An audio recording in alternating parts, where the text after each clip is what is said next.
Good morning. I'm Asha Nayaswami, and here we are with our conversations living in the light. Let's pray together. Sort of feel a little cattywampus. There I am. Heavenly Father, Divine Mother, Friend, Beloved God, Jesus Christ, Babaji Krishna, Lahiri Mahashaya, Swami Sri Yukteswar, Beloved Master Paramhansa Yogananda, Saints of all religions, humbly we bow to you all. Help us to expand our understanding, to open our hearts and minds to new and deeper ideas, that we may overcome all limitations of self-involvement and self-definition and lose ourselves completely in your divine bliss. Om, peace. Amen.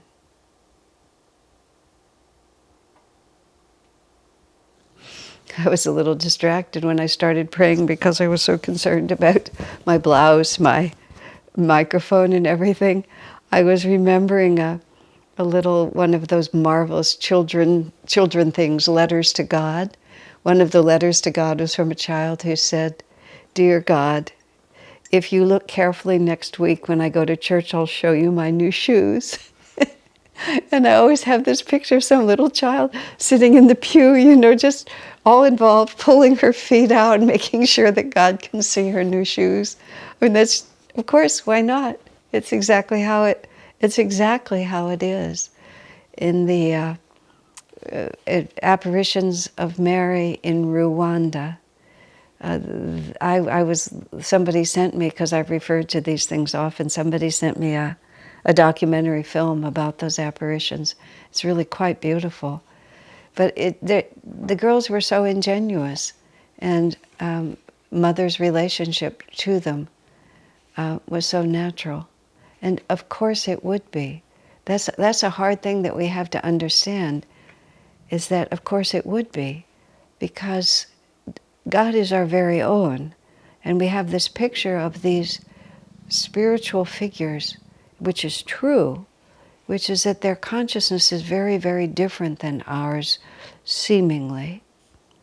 But in Master's teaching and in the Bhagavad Gita, it's in one of the verses there, Krishna calls Arjuna friend. In the Bible, Jesus calls his disciples friend. He said, "You call me master, but I call you friend." And Master says that the highest, freest form of love is the relationship of friend to friend, because it's completely without coercion. A mother may be the most self-sacrificing because she has to literally give her physical body, her life force, for the sake of the child. But there is an element of compulsion in it. Once the womb, the embryo enters the womb, the mother is compelled to, whether she wills it or not, the baby will grow within her, and her life force will make it happen. She can give that willingly, but even if she resists, nonetheless it will take place. The other side of friend to friend is also what Jesus says in the Bible, "That which I do, ye shall do, and greater things." So it is this balance point between the humility of a child and the recognition that I too am one with the Infinite Spirit, and that the Guru's mission with us is not complete until we have become infinite as he is. So there's this very subtle and long to be explored balance point between reverence and recognition of our unity with the Master. And sometimes our reverence actually gets in our way because we feel that we have to present ourselves in a certain way. One of the devotees here, Keshava, was giving a class It was the Sunday service he gave just 2 days ago. And he was talking about a confusion that he got into in his life where he was having a great deal of difficulty. And rather than calling on Master for help, he had the idea in his mind that he needed to get himself organized so he could present himself as someone Master would be proud of. And only when that effort became absolutely impossible and he was forced to surrender did he really feel Master's presence in the way that he needed it. An extremely important lesson that we all have to learn over and over again.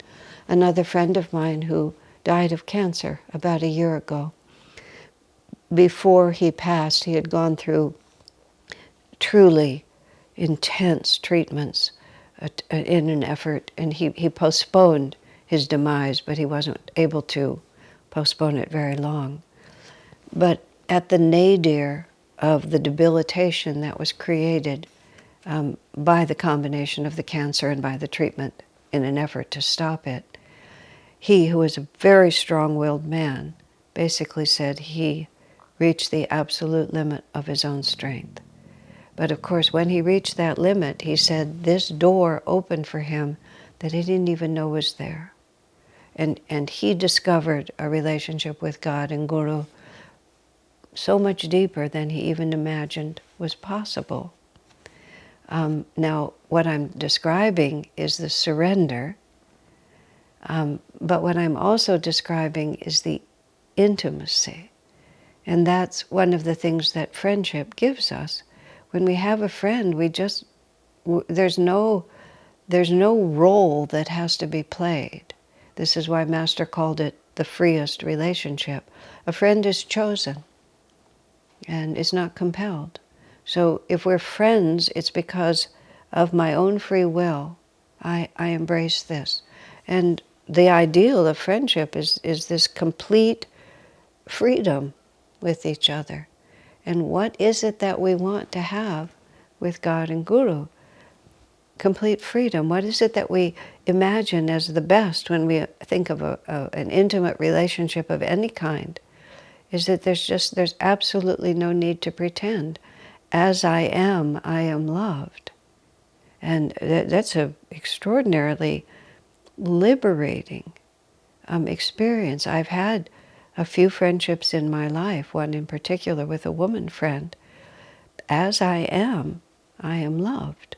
And it's been extraordinary, extraordinarily transforming for me to have that kind of unconditional love just from a human friend. And it's not a question of whether it's available to us. It's a question of whether we are free enough in ourselves to accept it. And that's where be ye therefore as little children, for of such is the kingdom of heaven. That's why Jesus said that. Going back to my little child who doesn't think that there's anything odd at all about holding up her foot, sitting in the pew, to show God her new shoes. Of course God would want to see her new shoes. She's so happy with them. They're so beautiful. He's her friend. He would want to see them. And because of that, of course, because he is her friend, he does. Swamiji tells an interesting story about, it came out, I mean, he's talked about it in many different ways, but it came to my attention particularly when I happened to be riding in a car with Swami, and I don't know what we were talking about, but I was teasing him in a sort of cheeky way because that was the way I am and that was the way we were. And I'm relatively speaking witty, and so therefore some of my jokes are good. So this happened to be a particularly good one, and we were both laughing. But then suddenly I became quite insecure because the multidimensional nature of my relationship with Swami just sort of all came in on me at once. Even this is the man who brought me to Master, who initiated me into Kriya, who guides my life internally. And here I was just being such a cheeky little thing. And I got very nervous all of a sudden. And I said, "Sir, did you ever tease Master?" And Swami said, "Oh no," he said, "I was much too much in awe to have teased him." And I said, "Did anyone?" He said, "Well, Dr. Lewis did. Dr. Lewis, he said, had a very different relationship with Master than most of the others there, because they were the same age, and Master was 27 when he came to America, and Dr. Lewis was his first disciple. They were just two young men together. Autobiography of a Yogi wasn't published for 25 years more. And even though Dr. Lewis's first experience was with Master touching him at the spiritual eye and opening up before him this vision of divinity, because Dr. Lewis had come to Master, found him in his hotel room with this demand. In the Bible it says, if thine eye be single, thy whole body will be full of light. What does that mean? Can you show me? And Master said, yes, come in. And it was Christmas Eve night, as it happened, as Dr. Lewis tells the story. He was supposed to have gone home and helped his wife put up the Christmas tree for the children. And instead, he was hours late because he was with Master and he was being given this samadhi experience. And he says when he got home, Mrs. Lewis tells the story, that she was waiting at home on Christmas Eve, and apparently she was quite a tough lady. And she was waiting for her husband, and she was quite annoyed that he wasn't there, and she was ready to give him what for. But she says when he came in, his face was glowing like an angel. And she didn't know why he was late, but whatever it was, there was no way she could be angry with him. So Dr. Lewis had what you would call a multi-dimensional relationship with Master, but also they were young men together. And so Swami said the way Dr. Lewis was with Master was quite different. And I mean, there's a story in the path of Dr. Lewis. Master was asleep, and Dr. Lewis tied a string around his big toe and then tied it to the doorknob so that whoever opened the door would pull on his toe. I mean, and just as Dr. Lewis thought he had just gotten away with it and was just finishing, the Master, who'd been snoring, sound asleep, said, I think he said, aha, like that. But in any case, Dr. Lewis was caught out. But there was no reprimand because that's who they were. But Swamiji, who is really quite natural and quite humorous and quite at ease with everyone, but he said he was just much too much in awe to have behaved like that. But then Swami told me and tells us, many of us at many times, later, like 10 years later, 10 years exactly, in 1958, he went to India. Master had intended to take Swamiji to India.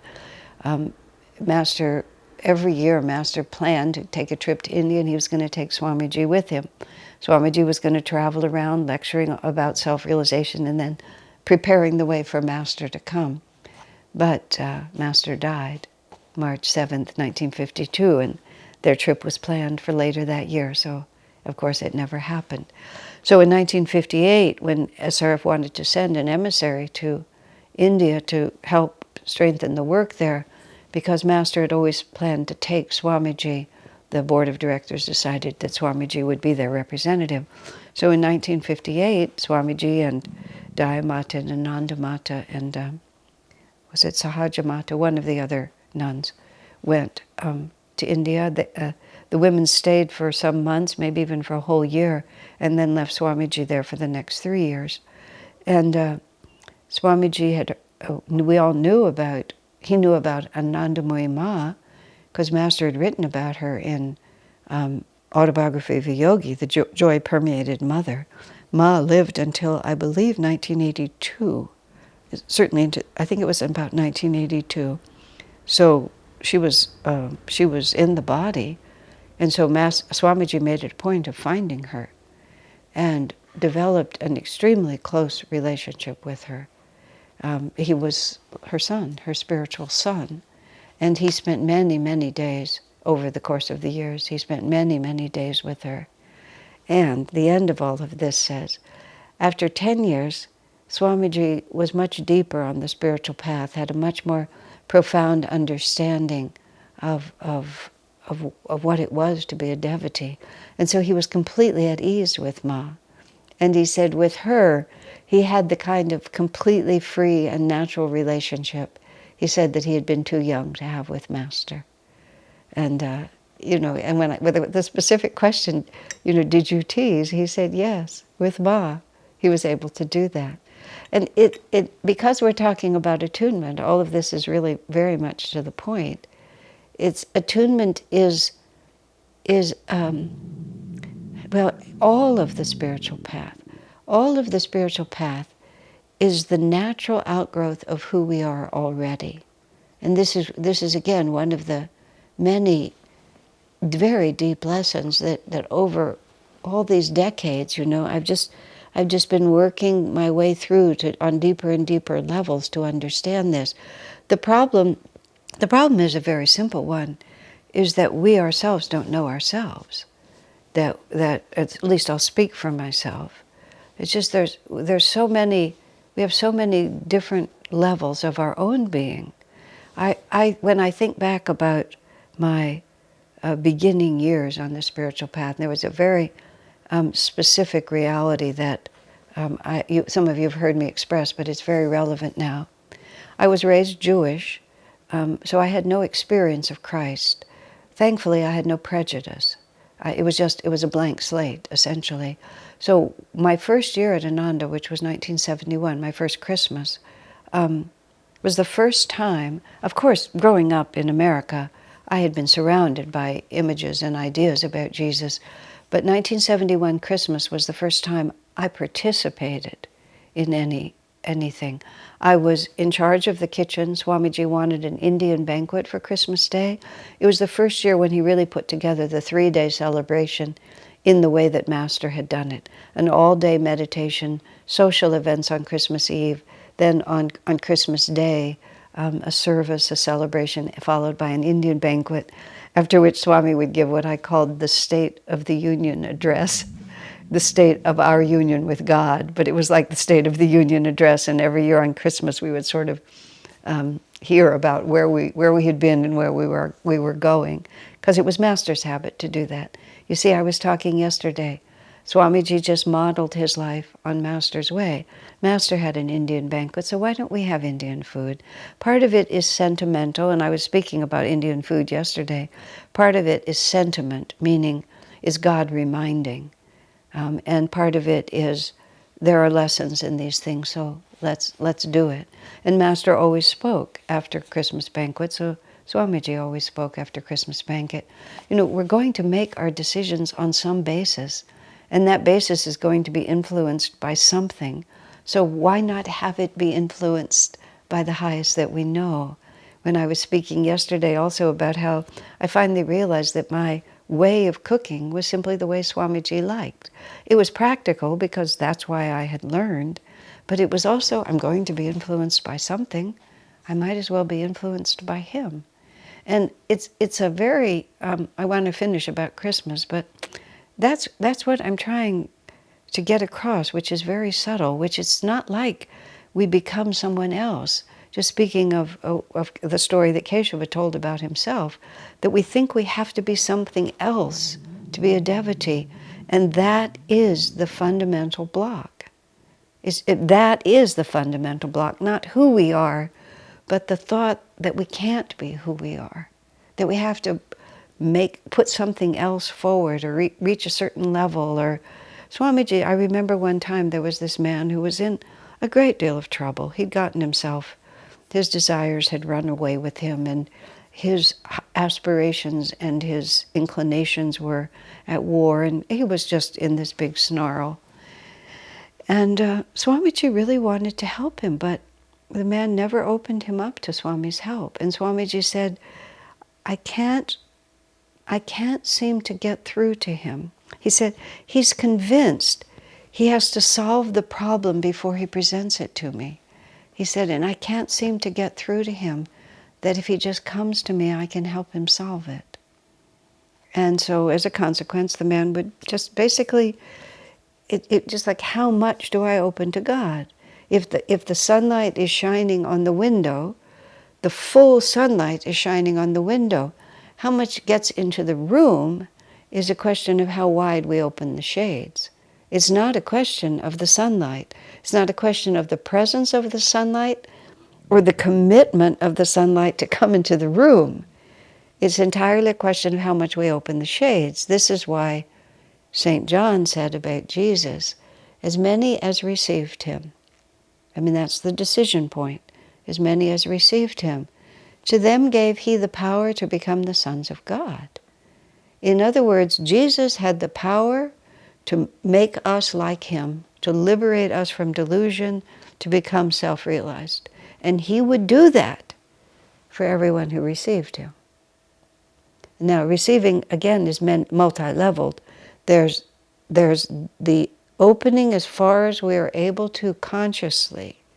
And then there is the residual karmic confusion that we don't even realize is binding us, but in fact is what the Guru's grace gradually resolves. So I wanted to come back to the multi-levels that we are, back to that particular Christmas. That Christmas, even for me now, I mean all these years later, is so vivid. The feeling of that Christmas and certain visuals of that Christmas. We were at what is now the seclusion retreat, 6 miles back on a dirt road. No electricity, all we had was the generator or gas lights. There was a temple there and there was a common dome. Those buildings have all been replaced. There's still a temple, what we called the common dome, which was the common room, a dining room, attached to a kitchen. Actually, that's where all the beautiful gardens are now. But then it was like that, and there were these gas lights, which meant that there were pockets of bright light and lots of shadow. Propane lights is what we had. And there was a blizzard that Christmas. So it was completely silent from the snow. We could have been on Mars. We could have been, if there's a farther planet than Mars, we could have been anywhere at any time. We were totally separated from any other reality but our own. And I found through all the years that whenever I was where Swami was, physically with him there, it was the center of the universe. And all other universes were like a shadow to me compared to standing with him. And it was actually interesting because after he died, I realized something that I hadn't really brought to a conscious level, that wherever Swamiji was in the world, whether I was with him or not, that was the center of the world. So when Swami was living in Italy, on some level, Assisi was the center point from which everything else in creation radiated.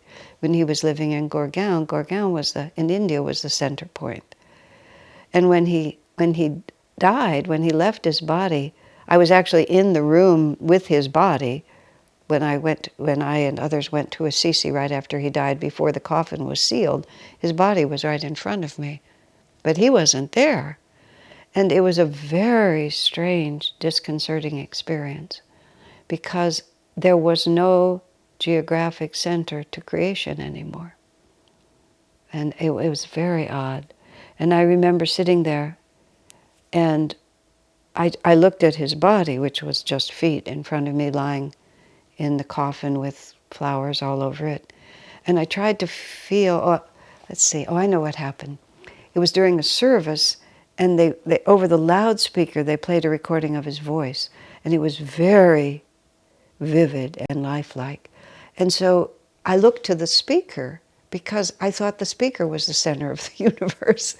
But I realized it was just a speaker. And I was receiving Swami's voice, but the speaker wasn't. So I looked at his body, and that was not the center. I looked to the pictures on the altar, which did not include Swami, which includes the 5 masters. And I looked at those pictures, and that wasn't the center. Then I looked on the altar up to the spiritual eye. And that was the closest I could find to make a geographic center of the universe. But it was also, speaking of attunement, it explained to me something that I had been doing without knowing it all that time, just exactly what I'm talking about. There was a polestar, and I personified that polestar in the physical body of Swamiji. It needs to be said that Swamiji was the channel for the gurus, but the physical body of Swami was the channel for their presence. Now, let's see, this is important, because it was also inside of me.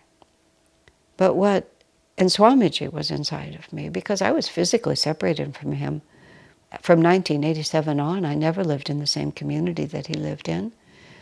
Often he was in another country. He was very far away. I was always in contact with him externally, but it was the internal contact that gave it all power. But it was natural also, perfectly natural, since he had a physical body, to track where that physical body was, because it was God reminding.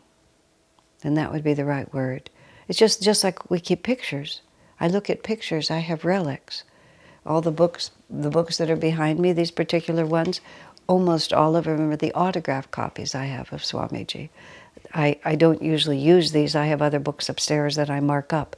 But these are the autograph copies for the most part, which is why they're in this particular place. Because it's God reminding. But what it reminds you of is the spirit within. Now coming back, because I do want to finish this before we end today. My visual image of that Christmas, 1971, the most vivid image was Christmas Eve, singing Christmas carols. Kalyani, who's one of the devotees, is one of our devotees, and came to Ananda just before I did. And she was a very gifted musician. She could play the piano, and she had a beautiful singing voice, has a beautiful singing voice. And they set up the harmonium with foot pedals. This was kind of a bigger harmonium, and had foot pedals, which allowed her to pump the bellows with foot pedals. It was a field organ, which is how the harmonium was.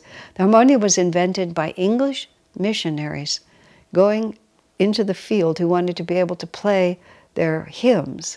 So they made the small organ, and some had foot pedals that would work the bellows, completely independent. So she could play the harmonium with two hands. It's a short keyboard, but she could. So she was playing the Christmas carols. Swami was standing here, and there was a group of devotees around, but there were only like maybe 40 of us at the most, maybe even less. And they were singing Christmas carols. They were also singing some classical songs, but mostly Christmas carols. The interesting feature of my visual memory is that it was from across the room. And it never really, I never really thought about it. Why was I across the room? My inclination when Swami was present was to be in the front row, but I was across the room. And it was 6 or 7 years later when I was in the middle of a conversation talking to someone about the power of spiritual Christmas and spending it with your spiritual family, that for the first time it flashed that the reason that I was across the room is that I was huddled in a corner crying through most of that night, and I wasn't crying for joy. My transfer to Ananda, my embracing of the spiritual path, had broken certain very close relationships that I had, and I was heartbroken. I was absolutely heartbroken. And so I spent that Christmas Eve, much of it in the corner. I remember it now with a big wad of paper towels in my hand, sobbing. I was just emotionally shattered. I totally forgot for years that was what happened to me. All I remembered was my soul bliss. And what it really taught me is how many levels we work on at the same time.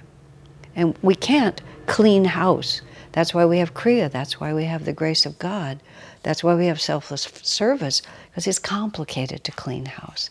But I also realized that the only level that mattered was what my soul was doing. All the rest of it was irrelevant. And I thought of it as my mind, my heart, was like spaghetti, all just wrapped up on itself, just like, I don't know, just complicated and twisted, and you pull one thread and everything breaks. But from my heart to Swami Kriyananda, through Swamiji to the spiritual path, it was like a steel cable, absolutely straight. Nothing could break it, and by the grace of God, nothing ever has. A couple of times I saw demons bouncing on it, trying to snap it. But they didn't succeed in doing so. And all the rest of it, you just hold on to that cable. Commit yourself to that cable. Let's make it even more. Define yourself by that commitment. And as Swami said to me once, in relatively short order, I've always wondered, relative to what, sir? Infinity, my incarnation this year? In relatively short order, everything else will follow. So God bless you, my friends.